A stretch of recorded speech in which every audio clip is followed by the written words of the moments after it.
Great portraits are not just about capturing a likeness, they are about sculpting the illusion of life.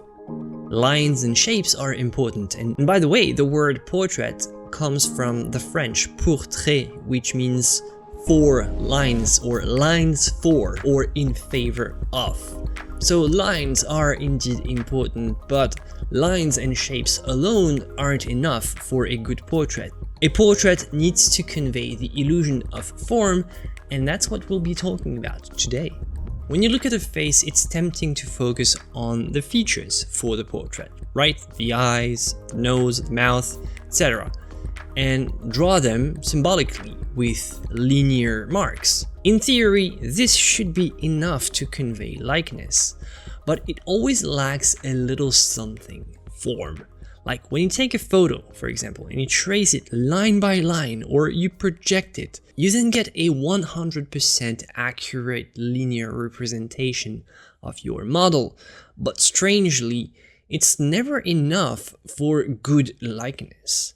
An empty outline, however accurate it is, even mechanically exact, never fully conveys the true sense of likeness. A linear outline is always an empty vessel of the potential likeness. Something is there, kind of like a skeleton of the portrait, but it needs something to really come to life. And the reason why there is always something missing in the linear stage of a painting is because what gives a portrait true dimensionality is the planar structure underneath, the way lights and shadows wrap across the forehead, the cheekbones, the jaws, and more. To be a good painter, you need to think like a sculptor, not just like a draftsman.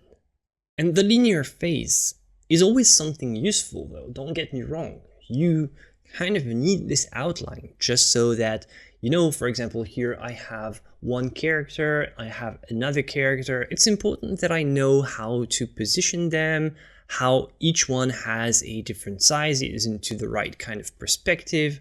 So in a way, I kind of need this linear stage, but I can't just consider myself happy with how it looks right now and consider that the likeness can be achieved at such a stage. Lines are useful for proportions, for accuracy, but if you treat the features of the face as 2D shapes, your portraits will always stay flat, and this is what you want to avoid. What we want to do is we want to have this very flat 2D pattern evolve into something that's fleshed out and fully formed as a volume that looks really like a volume. So you have to go from 2 dimensions to 3 dimensions.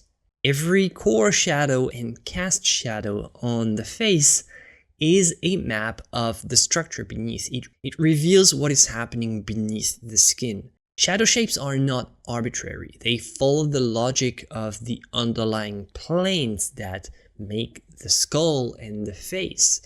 And this is revealed through the shape of the shadows and the light areas. So it all comes down to lighting. The more structured the lighting, the better the form will appear. So you want to make sure first that you have a good model to work from with a good professional lighting that emphasizes the volume and the form of the face with flattering shadow shapes. Usually the best orientation is 3/4. Typically, you don't want to try to invent the shadow shapes or make them out of your imagination. It's very likely that it's not going to work and not look really realistic. What you want is you want to have a good model and learn how to see and render the light following the exact geometry of the volume of the face. You can't really improvise this stuff. You can rearrange and you can improvise based on actual visual elements that you see on your model, but you don't want to make out lights purely out of your imagination. But this is where life really starts to enter the portrait. This is how you can breathe life into what appears to be just an arrangement of 2D shapes and it starts to really become a portrait is when you use value shapes to describe how the form turns in space. If you like my approach and want to learn more about painting, just know that I have 2 courses available. My first course is focused on oil painting techniques from beginner to intermediate, and my second course is more advanced and focuses on color theory and its applications for painters. I have received great reviews on these courses, I'm very proud of these, so if you want to learn oil painting and take your color to the next level, I'm sure they can help you. Check out the links in the description below. This is the Asaro head, designed by John Asaro. It's a simplified version of the human head, broken down into flat, geometric and exaggerated planes to help you understand the structure and how the light interacts with the structure of the face. The human face is a pretty complex thing, and from one model to the next, it's very difficult to understand exactly how it is made. So the Asaro head has the benefit of reducing this complexity by making something kind of exaggerated but also very simplified, and helps you to see all the flat planes of the face with clear angle changes. Now, I know what you're going to say. You're going to say an actual face doesn't really look like that. But of course, you have to keep in mind this is a learning tool, right? Each plane faces a slightly different direction and responds directly to the light in a little bit of an exaggerated manner so that you can really see how it works. It's almost like the scaffolding of how the form of the head can be understood. This is not necessarily something that you want to copy from or that you want to have as a reference when painting a real-life portrait of someone. This is more something that's going to tell you, okay, I should expect more light in this area, I should expect more light here on the top part of the jaw, so this is going to be most likely shadows on this side and shadows here. Now the idea is to have a look at your real life model and see if you can find some of the same things. But the best thing about this model is that it trains you to think sculpturally. Most beginners want to copy what they think they see with outlines and boundaries, like the line around the eye, for example, the line around the nose, for example. There's no real line around the eye or no line around the nose, and this model helps you understand that really well. It helps you to think sculpturally. Think of becoming more like a sculptor, not like a draftsman. It teaches you how to interpret what you see through form logic, and instead of asking what color is that on the cheek, you'll ask, okay, what's the direction of the light source in relation to the face given how it is structured? What is the direction of this surface or this plane of the face with regard to the light source? This one is facing the light source and this one is facing away. And the key takeaway here is that realistic painting is not just about line work, it's about constructing this kind of 3D form, using only value to express how this volume appears in real life. What I really like also about the Asaro head is how clearly it defines the plane breaks. It really helps you see the face in terms of patterns, shadow patterns that you can then articulate, and if you blend the space between those two shadow areas, it's going to look exactly like a normal volume in the end. Like if this Asaro head was made out of white clay, you would just have to blend all these sharp edges to make it go back to looking normal. And in a way, this is what painters do. You start with sharp 2D shapes that look very linear and have strong boundaries and plane breaks. And when you paint them side by side, you then think about the transition, you blend the two together, and all of a sudden, it doesn't look flat anymore. It actually looks like a 3D form. So if you want, mess around with the Asaro head just so that you understand the major planar region of the face and how they interact with light.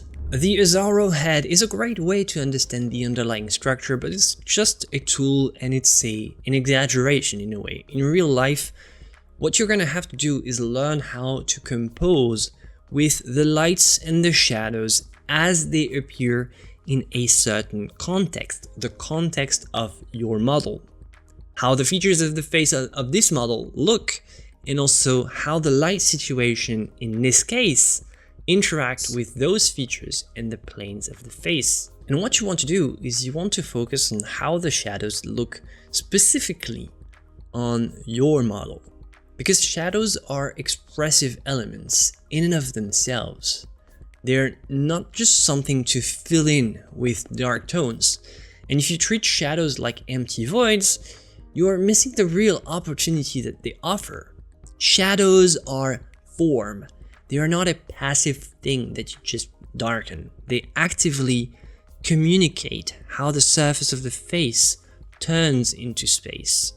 Every shadow tells a story, the story of your model, the story of your sitter, the story of their likeness.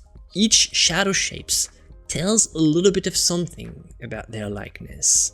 Shadow shapes are expressive and they tell something about the person.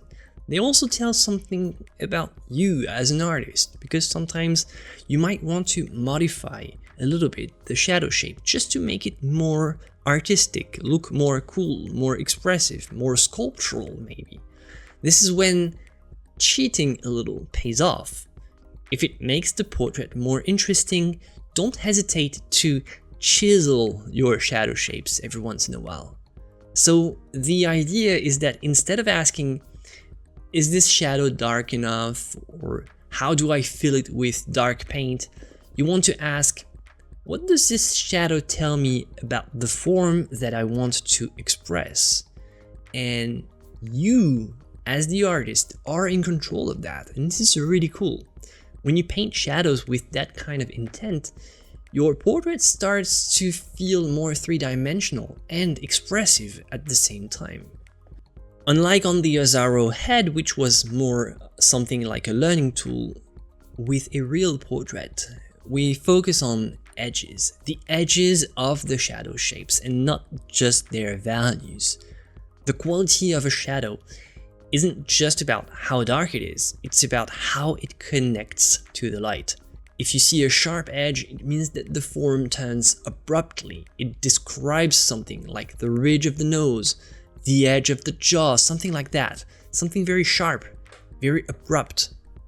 If you have a soft edge, it means that the form transitions very slowly and gradually, like the soft roundness of the cheek or the forehead, for example. Painting these transitions very carefully and knowing the distance between their quality is really what creates the illusion of form. And from this illusion of form, and with the bonus of the expressivity of the shadow shapes, you get likeness. A single well-observed shadow edge can do more to bring a portrait to life than hours of over-modeling. You want to keep your shadow shapes simple, accurate, effective, and artistic. You want to simplify as much as you can in the beginning and then chisel away to make it look more cool and more artistic. On a portrait, the shadow shapes should be designed with the same care and attention as some of the more important compositional elements of the whole painting. When done right, your shadows then become a real compositional tool, not just something that you need to darken. As the word portrait says, the lines are a useful tool to get the accuracy and the likeness, trait pour trait. This is what portrait means. But once you have the lines, once you have the shapes, you then need to integrate them and make them become a part of the whole, make them become a part of the form. So next time you paint or draw a portrait, You want to ask yourself this very question. Do I have shadow shapes, and do they help describe how the face is built? Or are they just a vague indication of where I should be darkening?